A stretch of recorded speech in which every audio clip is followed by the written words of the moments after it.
Hi, I'm Patricia Greenberg, and you're listening to Eat Well, Live Well, Age Well. Well, did you know that May is Mental Health Awareness Month? And there's so many topics related to our health and emotional well-being. I don't even know where to begin, but I will today with my guest, relationship expert Lynn Catalano. And we're here to discuss her new book, Wrecking Ball Relationships: How to Identify, Live With, or Leave the Narcissist in Your Life. Welcome, Lynn. Thank you. Thank you, Patricia, for having me. Now, you state that toxic relationships and narcissistic abuse are a silent epidemic. We know it exists, and I'm learning that it's much more pervasive than most of us realize. And so let's start out by just talking about, how did you come to research this topic? Well, I think that you're driven to what you know and to what you need to discover. And I say that because for me, this was a very personal journey. I'm an only child, and my mother passed away very suddenly at 66 years old, leaving me with my father. And I had no idea who he was or that he suffered from narcissistic personality disorder until I started diving into this research. Just to back up a little bit, I'm an attorney by education. And so I think it's my natural inclination when I don't understand something to research it. And so that's what I did. I now tell my clients and anyone that I'm coaching that Googling your loved one's symptoms is a red flag. But I certainly started looking into it. And the more I found out and discovered, and the more information that I learned about narcissistic personality disorder, the more I realized that he was disordered and that our relationship was in trouble. Now, let's talk about the clinical definition of a narcissist. You know, the term is used very lightly for anyone who feels they're not being heard or respected. And I don't minimize that at all. I think that's very important. And I think in the healthiest of relationships, you need a checkup periodically. And you need to check if you are feeling diminished, or that somebody's personality or selfishness is getting in the way. So I'm not minimizing that it's there, but I know there's a actual clinical definition of it. I agree with you, and I appreciate that. I actually talk about that in my book because it's the kind of term that now resides in our vernacular, and we use it in a very offhand manner to refer to someone who maybe demands a lot of attention or likes to take selfies, and that is certainly not the definition. So I appreciate that. I used the Diagnostic and Statistical Manual of Mental Disorders, the DSM-5, which is the hallmark, the benchmark manual for any healthcare professional, certainly in America and most of the world. So I'm actually reading you right from my book, but I wanted to make sure I got this exactly right. So in the DSM-5, it states that narcissistic personality disorder is a pattern of self-centered, egotistical behavior that's destructive to others. Narcissists put their needs before others. They tend to step on people who get in their way and even go out of their way to hurt them. The most important characteristics of NPD are grandiosity, seeking excessive admiration, and a lack of empathy. There's no cure for NPD, and most people affected by it are blissfully unaware they suffer from it. That's pretty intense. So you say there's no cure. Therapy tends not to be effective for narcissistic personality disorder? So most people who suffer from narcissistic personality disorder do not seek therapy. It is the one disorder where the victims of people with NPD are more likely to seek treatment than the people who have it. And it is something that comes from what was a person was dealt with in their life, or is it something that's more organic than that? So it's interesting. I really dove into that. I did a whole chapter. I wrote a whole chapter on are narcissists born or bred? And what I came up with is that narcissists have been affected by emotionally unavailable parents and emotional neglect. And that combined with overindulgence, and I don't just mean material things, I mean overindulgence of privilege and ability, creates a narcissistic person.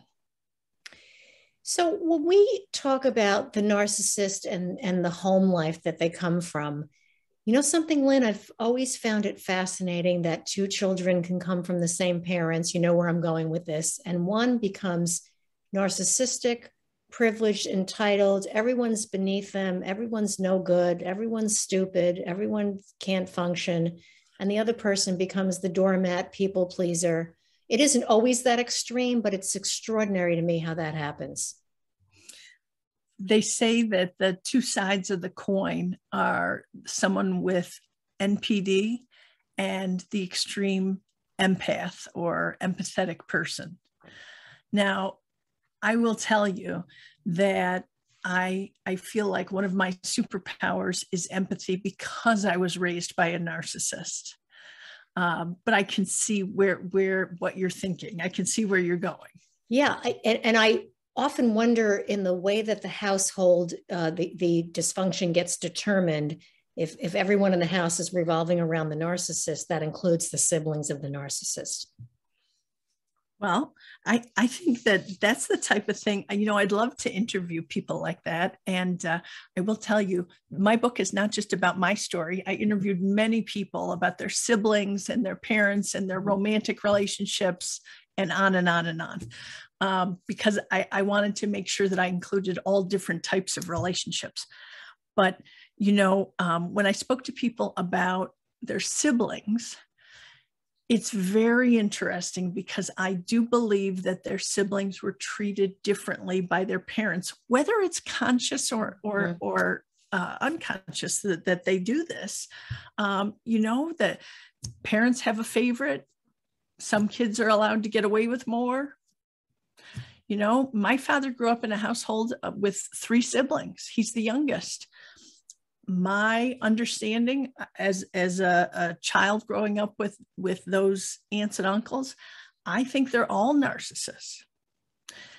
And I think it affects them in different ways. Mm-hmm. So not all of them are overt, grandiose, look at me like my father. Some of them are a little different. And it's as if you can view narcissism on a spectrum. So people present with it a little bit differently. In fact, when I was doing that scientific basis, the American Psychiatric Association listed 9 characteristics. And they said that a narcissist, someone with narcissistic personality disorder, needs to present with at least 5 of the 9. Now, my father presents with all 9, but his siblings may not. That is very interesting. Lynn, we focus here at Eat Well, Live Well, Age Well on all things aging well. And so it's very important for me to bring this out. And we can continue to talk about this throughout the whole show. But I want to emphasize, I think it doesn't matter what age you discover this about yourself or about your family member. It's important that you do discover it. And I think there's help and hope for all of us at any age. And that's so much why I wanted to bring you on today, because I think people live their whole lives under the shadow of a narcissistic parent or a spouse, and then either when they disappear or you have your awakening and you find this out, many of us spend time, oh my God, I just wasted the last 30 years of my life on this person, right, or on feeling like I was always the one doing something wrong, or I was the bad guy. And that's why I want to really emphasize that I'm hoping we can find some peace with this. at any age. So, which leads me to the next question is, how do you determine if your spouse, your partner, your child, your parent is a narcissist? So through my work and my research, I developed 10 red flags. And basically, again, your person may not exhibit all 10. Mine does. But I find that these are the types of behaviors and characteristics that you're more likely to spot and identify easily. So number one, they lack empathy. And this sounds so clinical and like disconnected, but I got to tell you something. It is so blatantly obvious. If you are in a room with a narcissist and you say something to them, my knee hurts, my head hurts, my whatever hurts, they're not going to respond to you. And you know yourself, if someone said that to you, you'd say, can I get you an ice pack, a glass of water, some aspirin, Advil? What can I get you? How can I sit down, sit here? It's the comfy chair. We would all make accommodations for that person. Narcissists will not. I mean, I can tell you stories. We were on vacation together and I had injured my knee. And, like every day I thought, I'm complaining about my knee every day. And my father didn't say a word, not a word, not even, is it your left knee, your right knee? Nothing. Right. Okay. Nothing. So finally I said to him, I can't believe you don't even ask me like what you can do or what you don't even ask me about my knee. And he said to me, what do you want me to say? You've been complaining about it all week. And I thought, oh, okay. When we got home, I went to the doctor and I had torn my meniscus and I had to have surgery. Oh my so goodness. It was pretty bad. That's like pretty it wasn't severe. Yeah. Yeah. I'm not a big complainer, but I was in a lot of pain. A normal person, again, would have said, can I get you an ice pack? Can I get you some Advil? Whatever. They will not. Empathy allows us to walk a mile in someone else's shoes. It allows us to understand your feelings. They do not. They are emotionally handicapped. They cannot exhibit empathy. So that's a big benchmark. Okay. Number two, they like to control everything. Every situation, every person, money, they want to control everything. And if they're not in control, they're going to demean and undermine the person in control until they can get in control. Right. They'll just whittle away at it until they can get what they need, right? They need that. Three, they lie all the time. They lie to make themselves look better. They lie to make themselves seem compassionate. They lie so much, they believe their own lies. They don't even realize they're lying. Right. Four, they don't communicate well or sometimes even at all. Again, this goes to their lack of emotional intelligence. They want you to know what they're thinking and they get angry if you don't. Five, they don't respect boundaries.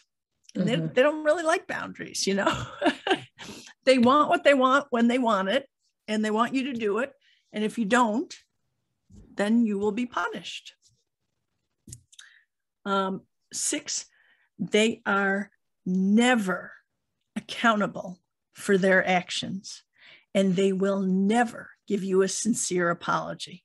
This one really killed me because all I ever wanted was for my father to say to me, I am so sorry I hurt you. That was never my intention. Right. I love you. And it would never be my intention to hurt you, because that's what I would say to my children. Right. But instead, what I got wasn't me. Didn't do it. Didn't do it. Even though you have evidence that says otherwise. And then what I got was the narcissist non-apology apology. Okay. Which is where they apologize for something else that happened, but not for hurting you. Right. So, my father would say something like, I'm sorry I even went to that party. I'm sorry I even talked to that person. That's not, Like, who cares? Right. Right. Who cares? But that's what. And it's an attempt to negate the whole entire scenario. Right. And discount your feelings, yes. and minimize what yes. happened. Yes. Absolutely. Yes. And deflect from the truth. Yes. That's their plan. 7, they tend to behave one way in public and another in private. So people know that narcissists, they're known to have a mask. Mm-hmm. So people publicly often know them as great person, like nice, charismatic, salt of the earth.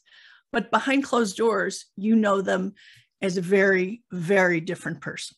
So number 7 sets the stage for you to say, I'm having these issues at home. And someone says, oh, especially to a kid, oh, come on, your father, your mother, they're the nicest people in the world. They'd never do that to you. You must be imagining it or making it up. And that's a terrible feeling. That's a terrible feeling. And, emotional abuse is hard enough because people historically have minimized it, right? Physical abuse, we see bruises, so that legitimizes that. Right. But in any relationship where physical abuse is happening, emotional abuse is also happening. No question. No question. And, I often equate emotional abuse to a frog being boiled alive in a pot. Because when the frog is put in the pot, the water is tepid and the frog doesn't realize what's happening. And then, degree by degree by degree, incrementally, it gets worse and worse until the frog is boiled alive. And that's what emotional abuse feels like. And there's so much guilt and shame and embarrassment wrapped into it that I spent most of the last 10 years saying, this can't possibly be. This can't be my father. Right. Because my father wouldn't do that to me, because I know the man that my mother portrayed him as. And so I kept going back and back and back saying, I've got to make this work. I can't walk away from this relationship. Mm-hmm. Like, I'm not going to force my father out of my life. I've got to make this work. Right. And, so after years of therapy and anxiety and so much pain and hurt, and then you realize that without this person, there is immense freedom and peace. So that's the hard journey that you go on. Right. And I hope it's not that way for everyone. I hope people can realize who they are and say, I don't want to hurt you. I want to make this work. I love you. I did not get that. Right. And there's a story in association with each one of the symptoms. I want to hear the last 2. Yeah. Yes. Oh, wait, I didn't even give you 8. I still have 8, 9, and 10. We still have 8, 9, and 10. Yes. The last 3. Yeah. 8, they employ very specific tactics that may be used by other people, but they are known for using these. Narcissists like to triangulate relationships so that they pit 2 people against one another so that they can be the savior, the martyr, they can make it all nice. They also use gaslighting, which again is in our vernacular now, and people use it incorrectly all the time. Yes. Yeah. Gaslighting is where the narcissist retells the reality in a way that favors them. And that is much different than you recall. So, famous gaslighting statements are, oh, you're not remembering that right. That's not what happened. I didn't do that. So yeah, I could talk about gaslighting for days. Yeah. Also, the third tactic they use, to me, is the worst form of cruel and unusual punishment, and that is the silent treatment. And my father is a professional at giving the silent treatment. He gave it to me for days, months, years. And during that time was when I realized how little I meant to him, because there's no way you would do that to someone that you loved. Right, right. Number 9, I think we sort of touched on this, but they have an excessive need for admiration, praise, recognition, envy. It's called narcissistic supply, and it's oxygen to them. I mean, they need it. And if they don't get it from you anymore, they move on to new supply. And 10, this one was perhaps the most heartbreaking of all of them for me. And that was that he didn't know me at all. Right. Because he was always in the shallow end of the relationship. He never asked me open-ended questions. You know, he asked chocolate or vanilla. Right. He didn't ask me, what's your goal in life? What's your fondest desire? What would you like to do? Why don't you like vanilla? You know? Mm-hmm. So, these are such profound behaviors. And how do we separate when somebody's angry that day or somebody's angry chronically? So they have empathy and they will come over and put their arm around you and put the ice bag on your knee, but they won't help you in other ways. So that's got to even be more confusing when you have a parent or a spouse or someone in your life that's just a yucky person from A to Z is one thing, but these snippets of kindness or goodness throughout, again, determining, are you dealing with a selfish person or a truly narcissistic person? It's a nitpick, but I say it because you have those moments of happiness with that person. And that sometimes is harder to reconcile than just saying that's a crappy person and I don't want to be around them. Right. Yes. Yes. And I think it's always, you have to do a balance, weighing the good and the bad. You know, who is this person to you? Right. For me, everything was bad. Yeah. And I couldn't get out of that. And I couldn't find the good. And how old were you when you started on this encounter? Were you a child? No. Yeah. I was 39 when my mother died. Goodness. Okay. So I'd spent my whole life believing the fairy tale, believing the image of him that she had. Now, how common is it to encounter a narcissistic person? So they are about 6% of our population. And it gets worse for people I hate to say it this way, but of those 6% of the population, 80% of those people are male. So it's definitely worse as a female. Yes. Yes. But I hate to say that because there are female narcissists. Yes.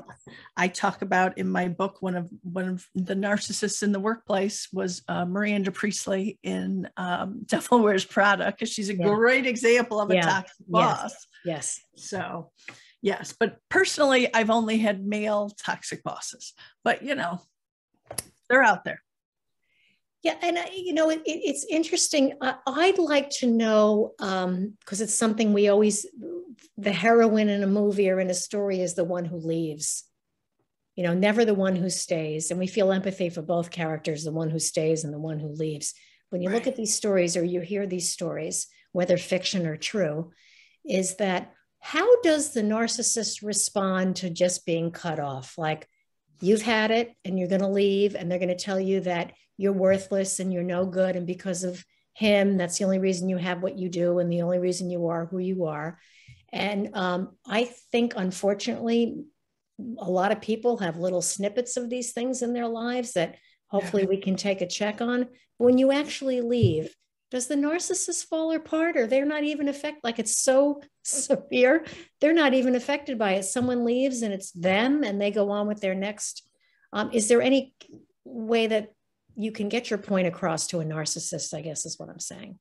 So it's interesting. When I was writing the book, I joined a lot of Facebook groups. Mm-hmm. You would be amazed how many groups there are that talk about narcissistic abuse. I'm talking about in the millions of people. Really? Seeking wow. help. Eye-opening. Wow. And again, that strikes me, because when you're in this type of relationship, you feel so alone. And so as I kept looking, I found more and more and more and more people that suffered similar relationships. And the common theme in these groups was that these people are so hurt and they're so wounded, and they're looking for the narcissist to experience some kind of karma. And they want to know, like, when are they going to feel as hurt as I am?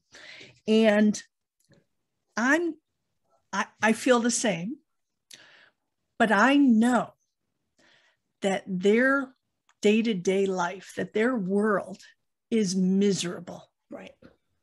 They live in a miserable reality where the only time they get a glimpse of any kind of happiness is when they are admired and revered and envied. And it's never enough. And there's never enough people who feel that way. And as they age, it gets less and less. They have less and less relevance and less importance. And they are suffering in that miserable day-to-day. So I believe that they have karma now. Yeah, it's very interesting you say that, because I've encountered this with I want to talk about the way we label people in society and how narcissism will play a role. So the bully is usually a narcissist and in so much pain. So when I was bullied a little bit, my daughter was bullied a little bit, and I read this beautiful book about it that said, we wish harm on that person, or somebody that's abused you physically or emotionally. You want somebody to, stick a dagger through them. They are in so much pain every waking moment that they would behave that way in the first place. So they're, like you say, they're living in the karma. So if I can share with the audience that you want so much to ruin that person's life back, their life's already been ruined a long time ago, if that's of any consolation. Absolutely. Yeah. Absolutely. Hurt people. We know that. Exactly. Yep. To make their own pain go away. I'm Patricia Greenberg. You're listening to Eat Well, Live Well, Age Well, and where we talk about all things aging well. My guest today is relationship expert Lynn Catalano, and we're here to discuss her new book, Wrecking Ball Relationships: How to Identify, Live With, or Leave the Narcissist in Your Life.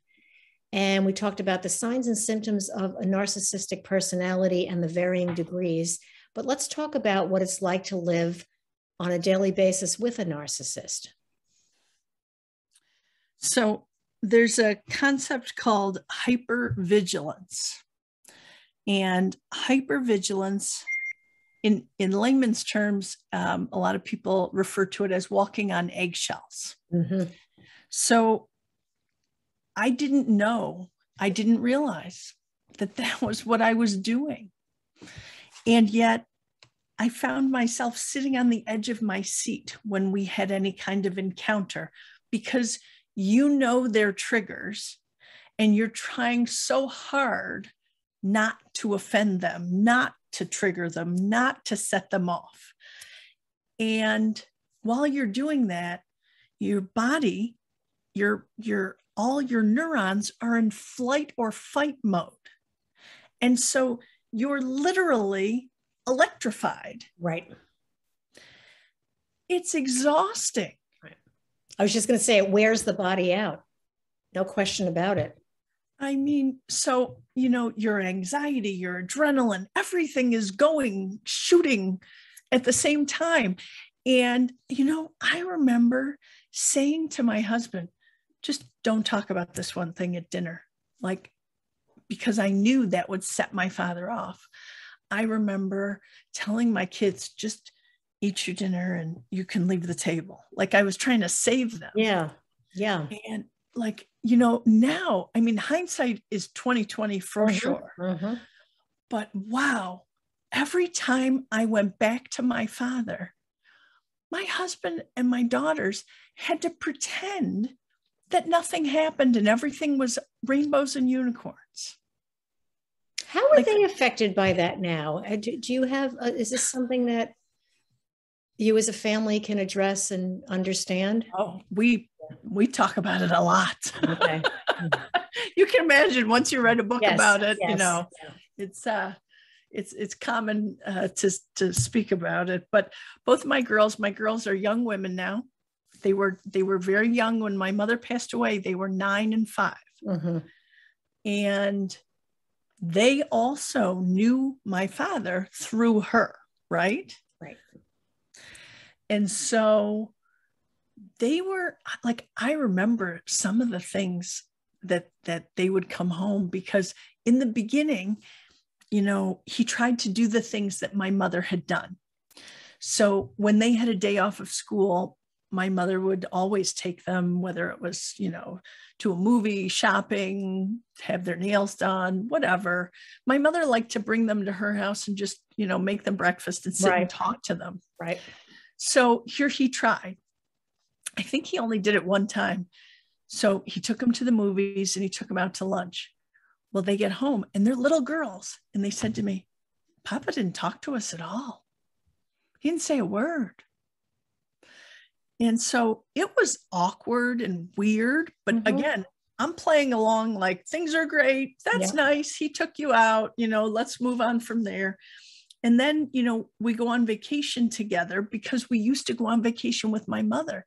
Only my father would stop talking to us on vacation. Very difficult when you're on vacation together and one person is giving everyone the silent treatment. So then, you know, one of my little girls would say, why isn't Papa talking to me? I don't know. I can't answer that. And then it got progressively worse and worse, until they realized that their friends have grandparents, and this is not how a grandparent acts. Right. And so as young women, they consider themselves to be without grandparents. Yeah, it's terrible.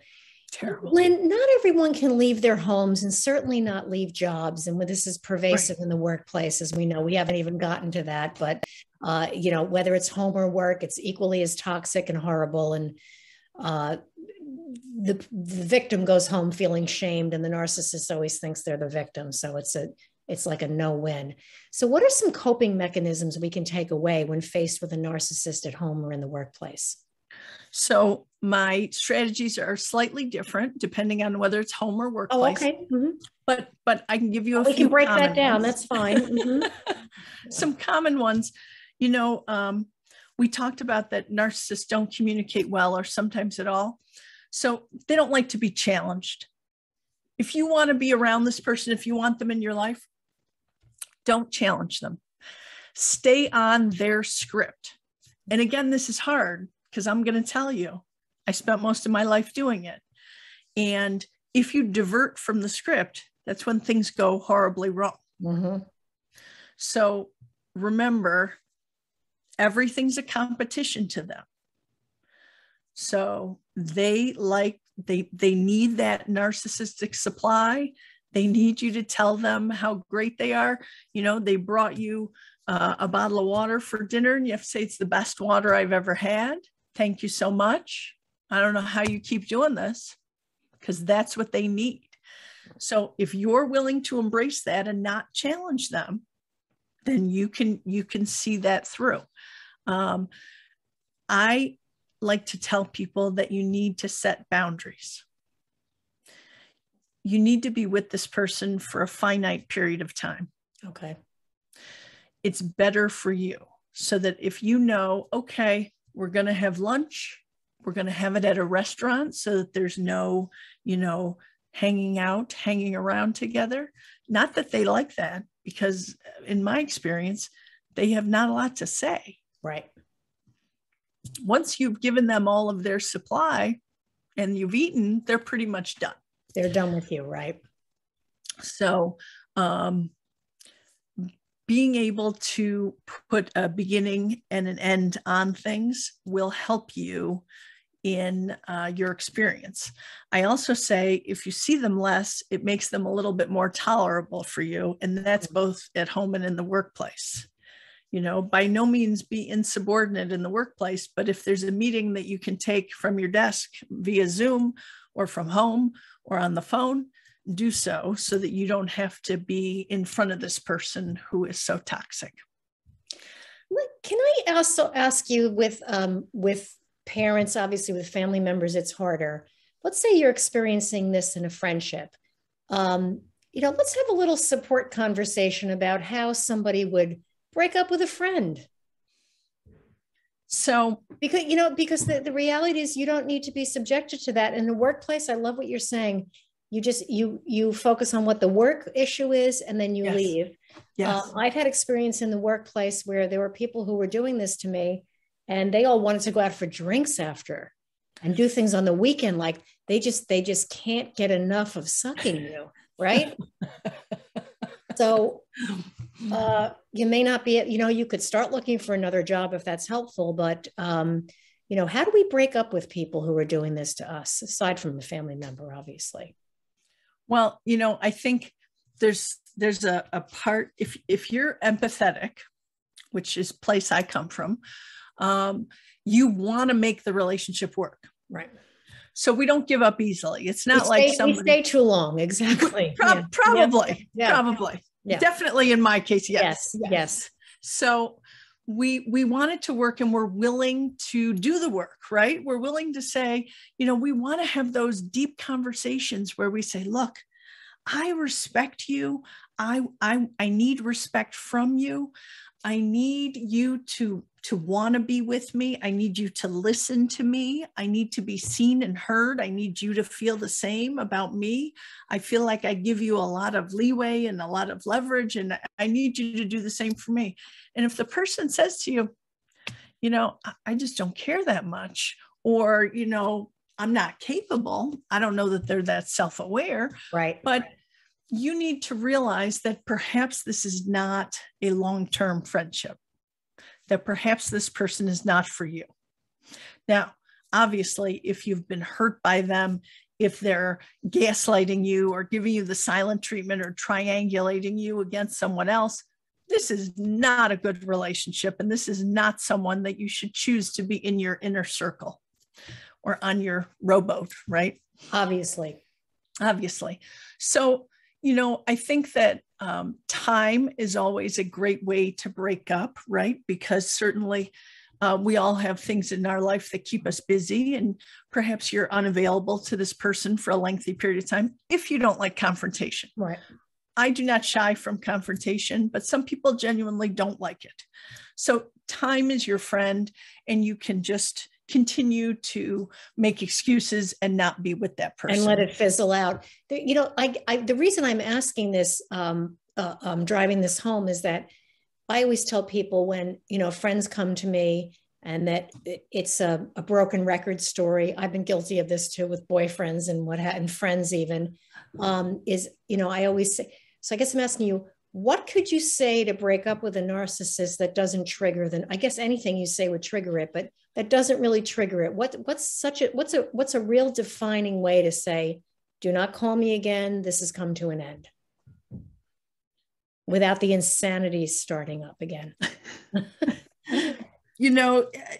And again, I guess if you're okay with confrontation, I would just be brutally honest and say, look, I'm probably not the friend for you. Right. And maybe blame yourself. Take the bullet for yourself, right? Yep. I'm going to tell you a really quick story, though, about a friendship that I had in law school. And I just connected with this woman, and we were in the same, first year research and writing, which is like, once you're in that class, it's small class. Law school classes are big, but research and writing is small. So I was in this with her, and she and I just connected, and we got along as people do. And so, we would have lunch together, and we would go out at night together and whatnot. And so for 3 years. And then in the third year, and I can't even explain why, but I'm very extroverted, as you can tell. Yeah. And I started socializing and talking to some other people in our class. And a lot of it came through bar review, which is by far the worst experience of your lifetime. Again, it was an awful period of time, and it's very, very stressful. So I started, being around these other people, and it was kind of nice. And I was having lunch with them, and it was fun to learn about other people that were in your class. My class wasn't that big. It was probably 250 people. Okay. And she must have been very upset with me during that time, but I didn't know that because, again, she wasn't emotionally mature enough to say, when are you going to have lunch with me? I'm feeling neglected, right. And I didn't even realize it because you're certainly in this bubble of studying and everything else. And these people were funny, and it was a nice relief, and we were engaged. So now we get to like practice tests and stuff. And she would come over, and some people do this, and I am not one to do this at all, but she would try and insert herself in the conversation by belittling me. Like, oh, Lynn always gets that wrong. Isn't that so funny? Or Lynn is so silly about that, or Lynn is dumb about that. And I thought, who talks like this? Like, who says this? Right. Right. And so she did it a few times during that period of time. And I thought to myself, normally I would confront her about this and say, hey, what you said hurt me. Why would you do that? Right. But again, all bets are off during bar review. So I thought, I am going to compartmentalize and just push on because I am going for the goal. So we take the exam. So after the exam, I call her and I said, hey, do you want to have lunch? Yes. Okay, great. So we have lunch. So again, I am all about transparency and open and honest communication. And so I say to her, look, during that time, gosh, I was really hurt when you kept belittling me and saying those not so nice things about me. Silence. Crickets. So we finished our lunch. She left, never spoke to me again. Isn't that something? So perhaps if you want to end a friendship, the best way is to be open and honest and transparent and tell them what they did to hurt you. Right. And there you go. Because if you had said that to me, I would have said, I'm so sorry. That was never my intention. Of course. Yeah. Or I was just, even if it was, they weren't kidding, they say, I'm just kidding. Wow. Right. Lynn, this has been so eye-opening and informative. Before we go, I want to ask, because the show is about aging well, what do you like about getting older? Wisdom. Wow. Wisdom. And I'm actually learning patience for the first time in my life. I get it. And June 1 is World Narcissistic Abuse Day, which tells me this is a very common problem. And we need to keep up the good work in bringing awareness to the world. Thank you so much, Lynn Catalano. She is a lawyer by trade and is sharing her story and helping all of us. Her website is www.lynncatalano.com, lynncatalano.com. You can book her personal speaking services, make requests for interviews, and reach out to her there. And I want to thank all of you for listening to Eat Well, Live Well, Age Well. And please tune in. I think we're going to be each week on Fridays, we're going to be releasing the show, and you can listen to all of our engaging discussions as well on my website, which is eatwelllivewellagewell.com. Please look for Lynn's book and get it as soon as you can. If you think you're having any problems with a narcissistic person, again, it's relationship expert Lynn Catalano, and her book is Wrecking Ball Relationships: How to Identify, Live With, or Leave the Narcissist in Your Life. Lynn, great conversation. Thank you. And I hope to see you again soon. Thank you so much. You're welcome. Take care. Yes.